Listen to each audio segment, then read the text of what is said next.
While America argues over grocery prices, Trump just casually announced a $706 billion offer to buy Greenland from Denmark. That's not a typo.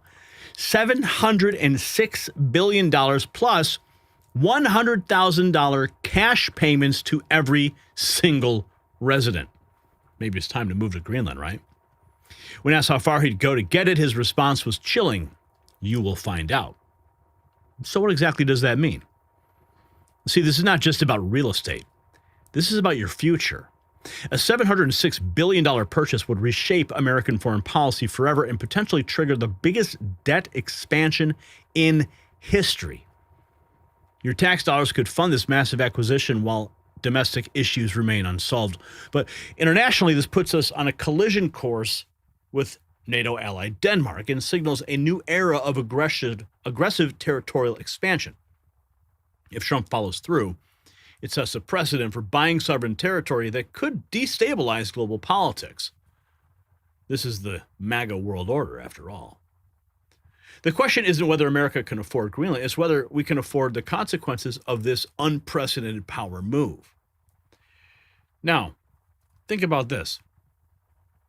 Never surrendering on big moves.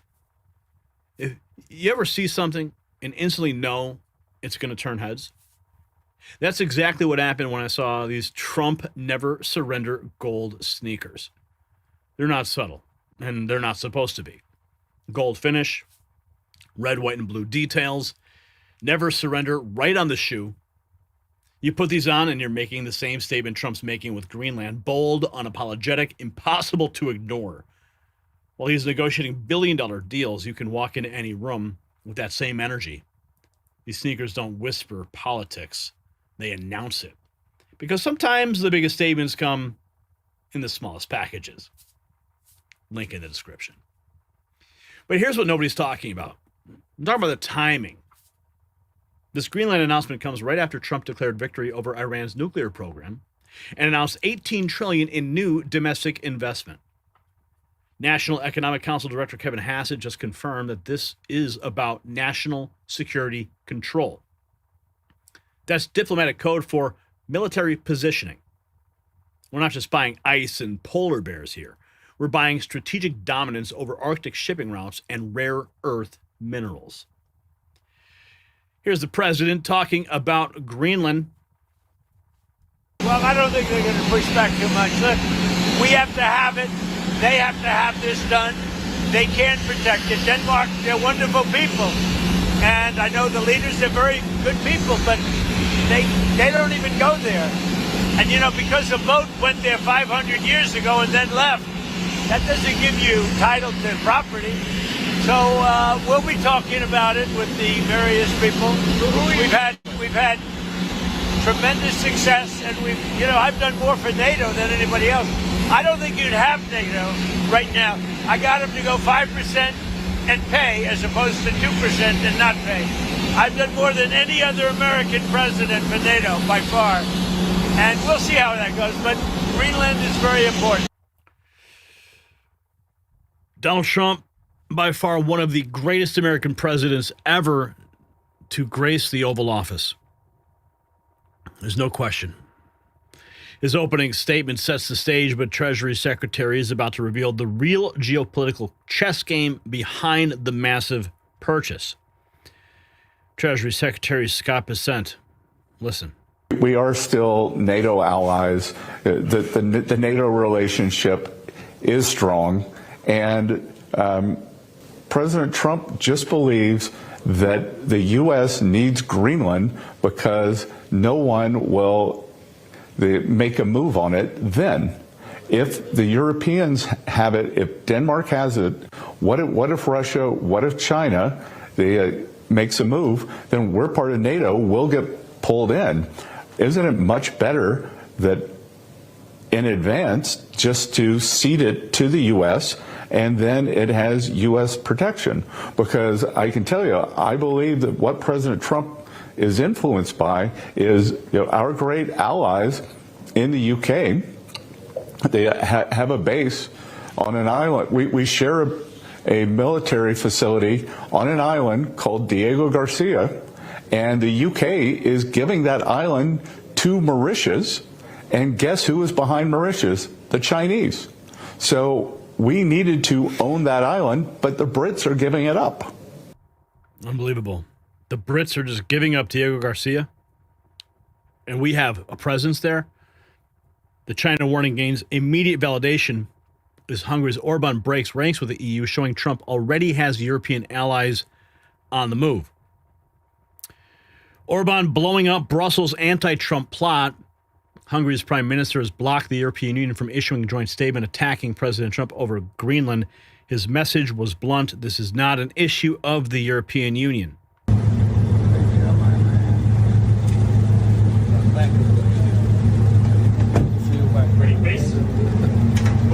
See you back in the White House. You know, it's exceptional.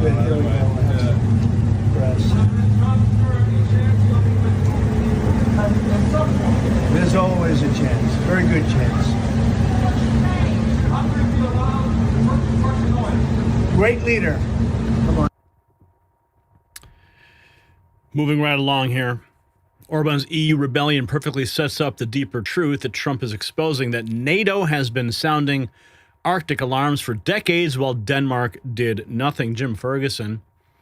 Trump exposes the Greenland lie and NATO cannot deny it. President Trump dropped a truth bomb the globalists hope would stay buried. For 25 years, NATO warned Denmark about growing threat in the Arctic. Not months, not years, a quarter of a century. Listen to this.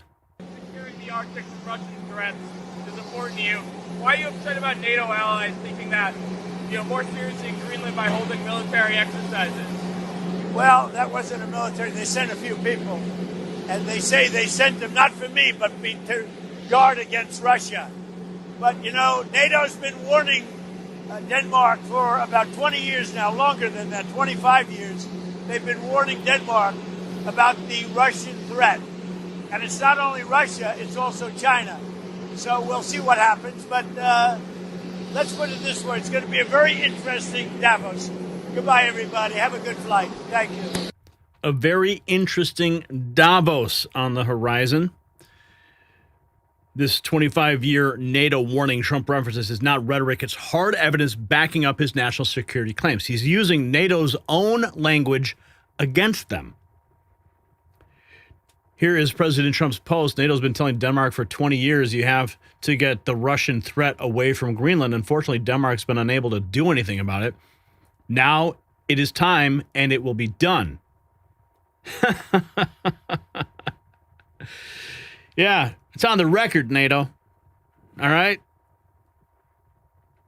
The evidence supports Trump's position, and now his own economic team is doubling down with confident predictions of a successful deal.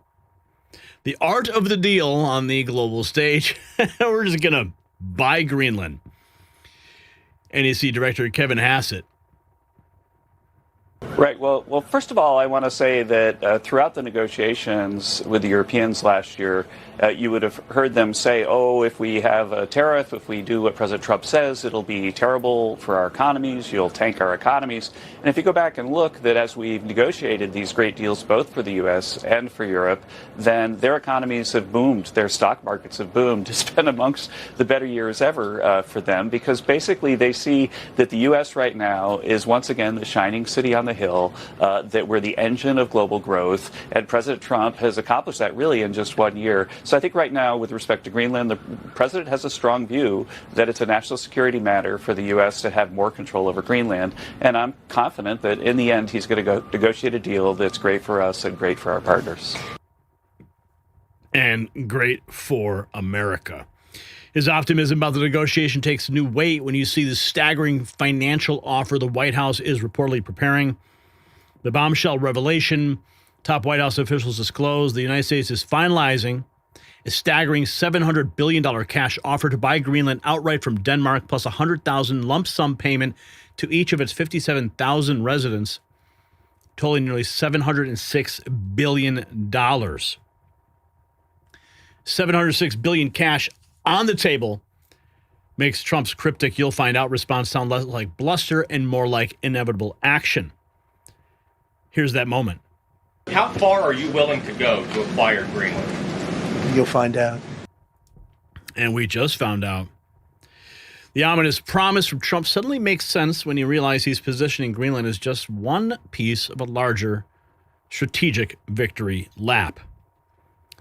And the final question of President Trump's marathon presser went to Travis Gilmore of the Epoch Times, a friend of mine, a colleague at the White House in the pool. It was a stunner. Trump named his top 3 wins: a rebuilt U.S. military, $18 trillion in new investment, tariffs. Check this out. This is our unique angle at the White House. Thank you. Yes, no, behind you, please. Thank you, President Trump. Yes, go ahead. Really appreciate it, sir. We heard a long list of accomplishments from the last year. Could you cherry pick the top 3? And then looking forward, what are your 3 most important priorities in 2026? So I think the building of a really powerful military has been a great achievement, and that would include the Venezuela thing. That would include the attack on Iran and the wiping out of the nuclear threat. I think that's been really amazing what we've done militarily. I think what we've done in business has been incredible. We have $18 trillion coming in. Plants are being built all over. Thousands of plants are being built all over the country. 18 trillion is a record. No country has ever come anywhere even close to that. I think that's a record. And I think that most favored nations for drugs is something that nobody thought they'd be able to get. Tariffs helped me there because the nations would have never gone along with it if I wasn't able to say, if you don't go along with it, we're going to put a 10 or 15 or 20% tariff on your nation. And they went along. And our drug prices are going to come down at numbers never even seen before, never even thought possible before. So those would be 3 things. Thank you. Thank you all very much. Thank you. That was a remarkable press conference and a great closing question by Travis Gilmore. So where are we now? I'll tell you. It's the bombshell, the real bombshell. White House officials are calling this a finalized offer, not a negotiation starter, a final offer. $700 billion cash on the table. You see, Trump's not testing the waters anymore. He's not floating trial balloons. When he says you'll find out about how far he'll go, that's not political theater. That's called a promise. So this is the biggest territorial acquisition attempt since the Louisiana Purchase. And it's happening in real time. Trump's willing to spend nearly $750 billion to control Greenland's resources and strategic position. The question is whether Denmark will take the money or if we're about to witness the most expensive diplomatic crisis in history. Either way, your world just got a little more complicated. Do you think Denmark should take Trump's $706 billion offer? Let me know in the comments. And while you're there, check out the Next News merch shop for gear that matches this energy. The system controls information. Information control is power. They don't want you to see this. The truth only survives together. They don't want this shared. Share this now.